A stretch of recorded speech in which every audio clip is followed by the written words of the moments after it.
I esta nit i demà Agres acull la representació de l'aparició de la Mare de Déu, una obra teatral on participen 25 veïns del poble que ens han convidat a disfrutar de l'últim assaig. El que jo no sé, Mariajo, és quin és l'aperitiu que ens ofereixen. Pues mira, estan assajant i ens han regalat la primera part. És una part colar en la que el protagonisme el té el poble, el té la ciutadania. Ens hem de traslladar a l'agost, finals d'agost, principis de setembre de l'any 1484. Així tenim algunes de les seues veïnes que ens demostren que en Agres es viu molt tranquil·lament. Aprofita aquestes vesprades, que quan s'acaba l'estiu ja no podem eixir al carrer. A l'hivern, a aquestes hores, ja és de nit i només mos queda que el racó del foc. En les ganes que tinc jo que vinga el fred. Tu saps que vestem quan plou i neva tota la família al racó de la llar? I sense pressa. Un dia torrent castanyes, l'altre dia fent coquetes, l'altre roses en mel. El iaio conta històries, jo faig calceta i Blai agarra la corda i ale, a cordellar. Deixa'm el xiquet, jo el passejaré. Ves en cuidadet, Roseta, senta. Tenim escenes típiques de l'Agres d'aquella època. Calla, calla, que tens el cap ple de pardaleix com si tingueres 10 anys. Tot és festa per a tu. No hi ha més que sentir-te. A mi, l'hivern m'espanta. Tan soles, les nits tan llargues, tan tancats cadascú a sa casa. Aleshores es fem com la serra, i se les arrugues i s'endurís el cor, esperant la vinguda del bon temps, o pot ser una paraula o una mà amiga.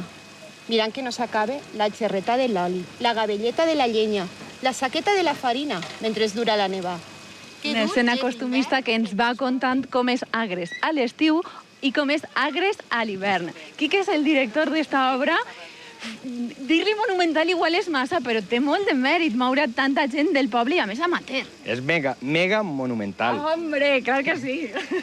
Bueno, jo els considero superprofessionals, perquè ells saben tot el text des de antes de fer el paper, ja se'l saben, perquè normalment sempre han vist a sa mare, a sa tia, a la seva cosina, que estan fent ja el paper, i vulguis que no, els xiquetes ja comencen a ensenyar-se-lo antes de fer-lo. Ja hem vist així actrius, Jovens. Segurament que la que fa de Roseta potser després fa un dels altres papers, perquè sol ser així, no? I hem vist com era Agres en aquella època. Què es conta? Perquè estem en l'aparició de la Mare de Déu. Ens falta un protagonista. Clar, diguem que hi ha dues parts. La primera part en la que es conta els costums del poble, el que es pagava al comtat, al comte de Cocentaina, els conreus, els balls típics, i la segona part, que ja és Gaspar, el que conta el miracle de l'aparició.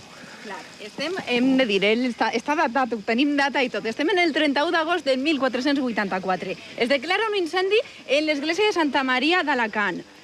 I sa imatge desapareix i fuig al castell d'Agres, que el tenim representat allà dalt de la muntanya. Què passa? Que tenim un pastor que és manc, que és Gaspar Tomàs, que se'n puja a la muntanya i se li apareix la Mare de Déu. Ell no s'ho acaba de creure, però té una prova. Jo tinc així a Txelo, Olga. Txelo ha fet de Mare de Déu durant molts anys. Jo ja he perdut el compte. I a mi m'agradaria que me contares, perquè tu te saps les paraules que la Mare de Déu li diu a Gaspar. Home, clar, després de tants anys... Sí, quan el veu li diu, Gaspar, bon pastor, acosta't. Entonces ell s'acosta i li diu que és una persona ignorant, que en el poble no el creuran. I entonces la Mare de Déu és quan li diu, pues no patisques, ara el torna el braç que de xicotet va espedre, perquè tots el creguen i això és el milagre.